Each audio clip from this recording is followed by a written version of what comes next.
Hello there, welcome to my Frost Mage guide for 10.1.5. You know what killed the dinosaurs? The Ice Age. It's time to frost. The Iceman cometh. I'm afraid that my condition has left me cold to your pleas of mercy.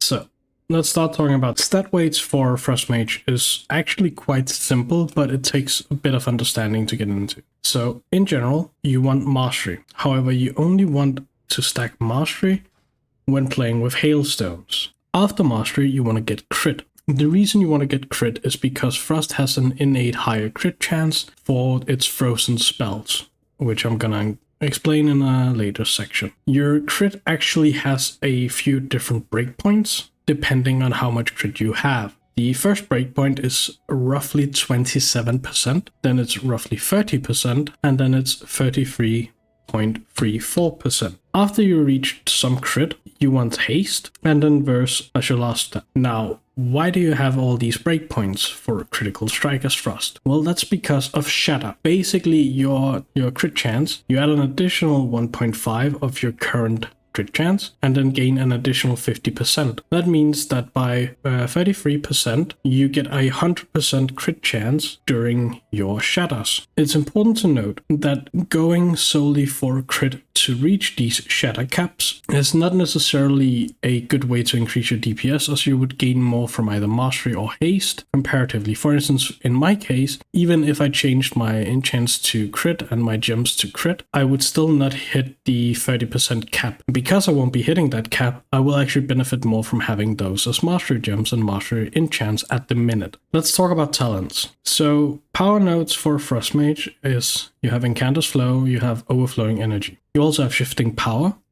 which reduces the cooldown of your other major cooldowns and even your short-term cooldowns. And the most important one, the Double Time Warp. Contrary to Arcane and Fire, you never want to stack your temporal warps. So what do you want to do with your second Time Warp? Well, ideally you want to line it up with your second Icy Veins. As far as I know, according to the Discord and the Fury Crafters, time anomaly never makes sense and it's never worth running. That being said, if you do not use Time Warp in the beginning of a fight, time anomaly can in certain situations be worth picking up. I personally never pick it up, but I will leave that decision to you. Talking about defensive layers as Frost Mage, you have a passive 4% magic damage reduction. You have Ice Barrier in moderate absorb. You have Mirror Images, reducing your damage taking 20% as long as you have one image active. You also have access to Alter Time, snapshotting your HP and your location, pressing the button again or waiting 10 seconds. You will be transported back to the position you were and the health point that you were at that time. Normally you would have Ice Block. Currently, for me, I am using Ice Cold. I believe that for the majority of the content in this game, Ice Cold is the preferable option because it allows you to move and use blinks and other CC abilities in case you need it. You also have Greater Invisibility, which is a great defensive cooldown for 60% damage reduction. You also have Mass Barrier, which is just an additional way to use your natural Ice Barrier, and you also share it with other people so you can actually help out a bit. You also have Tempest Barrier to gain a slight absorb shield whenever you blink, which can be very nice. And you have Diverted Energy, where your barriers actually heal you for a portion of the damage they absorb. You also have this choice node here for mobility. You have Ice Flows, which I currently love using. However, if in case you don't want to use Ice Flows, Shimmer is perfectly fine, and it's basically up to you which of these you prefer to play with. Defensively, mages are quite strong, especially Frost, because all of these defensive layers like Ice Block, your Ice Barrier and stuff, you can reset with the ability Cold Snap, which is a 5-minute cooldown. Now, going over the spec tree. There are currently two ways to play Frost Mage, which is in single target and AoE, so it's quite simple to actually just copy paste a build similar to this at least.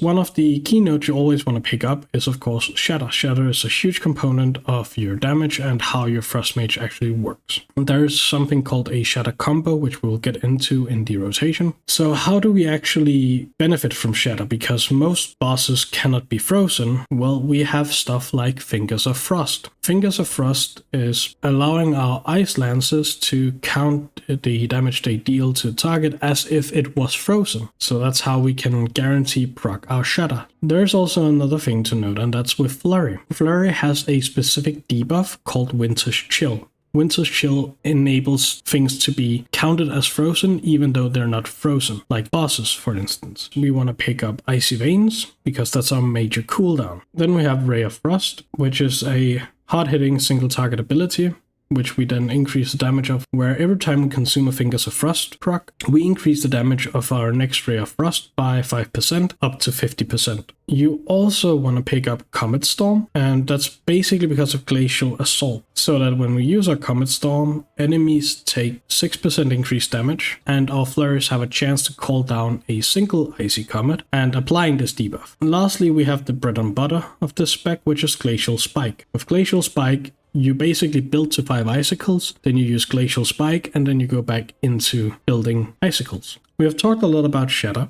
and how it's so integral to the part of Frost Mage. Flurry will apply Winter's Chill, which basically enables Shatter on bosses as I previously mentioned. It's very important as a Frost Mage to make sure that you do what is known as a double Shatter Combo. I will now demonstrate what the Shatter Combo is. You cast a Frostbolt, and then before you're actually casting the Frostbolt, you want to spell Q your Flurry, so that your Flurry casts while Frostbolt is in the air. Because Flurry is hitting faster, you will apply Winter's Chill. Now, your Flurry hits 3 times, however, the Winter's Chill can only stack twice. This means that when your initial bolt from Winter's Chill hit, then your Frostbolt will hit, and then the remaining 2 bolts of Flurry will hit, giving you 2 stacks of Winter's Chill. And that means that your Shatter Combo goes as follows. You go Frostbolt into Flurry, Ice Lance, Ice Lance.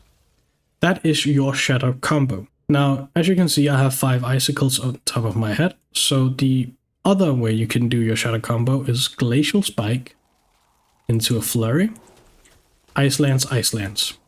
And that is how you do your Shatter Combos as Frost Mage. Now, you have certain abilities that do not consume Winter's Chill, however still gain the benefit from it. Those being Comet Storm, Frozen Orb, and Ray of Frost. This means, as you can see here, I have Winter's Chill on.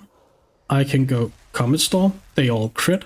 I can go Ray of Frost, which will, if I had done it correctly, all of them would have crit. And that's why it's very important to understand how Shatter and Winter's Chill actually interacts with your toolkit. Now let's go into your opener as Frost Mage. This will be without Time Warp, however it should give you an idea of how you wanna do your opener and how you basically wanna do all of your priorities. We will be talking about the single target priority, your Cleave Priority, and your AoE Priority. Your opener, you wanna precast Frostbolt, then go into Flurry, Icy Veins, Comet Storm, Ice Lance, Ray of Frost, finish this Ray of Frost, Ice Lance, Flurry, Glacial Spike, Frozen Orb, and Shifting Power. And from this point onwards, it's basically just trying to get your shatters going and just try to keep everything trucking along. Talking about your single target priority. It's relatively simple actually, because it all revolves around Winter's Chill and keeping your shadows coming. So your first priority is you want to use Icy Veins basically on cooldown. Other than that, you want to use Flurry as much as possible, including with your Shatter Combo, so Glacial Spike Flurry or Frostbolt Flurry. You want to use Comet Storm when you have at least 1 stack of Winter's Chill. The same with Ray of Frost, as these gain the damage benefit. Then after this, if you do not have any Ice Lance or Fingers of Frost procs, and you don't have Ray of Frost because it's on cooldown, you want to use Frozen Orb. If you have Ray of Frost, Frozen Orb, and Comet Storm on cooldown, and Icy Veins as well, you want to use Shifting Power to reduce those cooldowns as much as possible and try to get as many of those casts out throughout the entirety of a fight. It's all about the Shatter Combo in the end. For Cleave, you actually don't need to change your single target, which is a huge benefit in certain raid comps. you don't have to change because of splitting ice. This makes it so that your ice lands and your glacial spikes now hit a second nearby target. This also means that for the majority of all fights, your cleave or passive damage from hitting multiple targets comes basically from just doing your single target rotation. Of course, you can expect to get more Fingers of Frost procs during your Frozen Orb, because Frozen Orb, every time it deals damage, has a chance to proc Fingers of Frost. Now, going into your heavy AoE or your M+ build, you notice that I've changed quite a bit of my class talents, which includes Spell Steal, Remove Curse, Knockback, Increased Knockback, and Dragon's Breath. All of these can be very useful in supporting your group. However, they do not provide a damage benefit. For the spec tree, we no longer go for Ray of Frost. Simply put, the AoE option is not particularly strong, because the reason why Ray of Frost hits hard is because we built it up with Cryopathy. Splintering Ray doesn't really do enough damage to gain enough of a benefit to actually use it, and it's also target capped to 5 nearby enemies. Instead of doing this way, we're going over and getting Coldest Snap. This makes it so an ability we often never use or rarely use becomes kind of like a baby Cold Snap. However, for our offensive abilities, giving Frozen Orb and Comet Storm a full reset, and also applying Winter's Chill, similar to Flurry, and enabling our Shatter Combos in AoE. This, however, does make it so that Cone of Cold's cooldown is 45 seconds. Your AoE priority is as follows. You want to go Icy Veins, Comet Storm, go Cone of Cold, then Blizzard, Frozen Orb, you can Comet Storm again, then Flurry, and Ice lands away, and then you can apply a Frozen Nova throughout it all.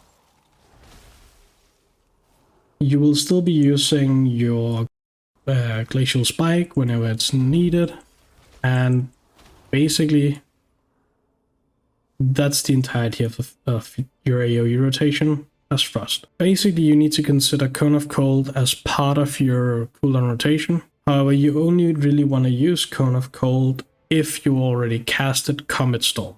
Sometimes it can be argued that you want to go Comet Storm, Frozen Orb, Blizzard, and then Cone of Cold to do another set. However, I would rather hold my Frozen Orb, because otherwise it would be too flooded with Fingers of Frost procs. We'll end up gaining procs when I won't be able to fire them off. But I think that was actually all I had to say about Frost Mage. See you in the next one. Bye!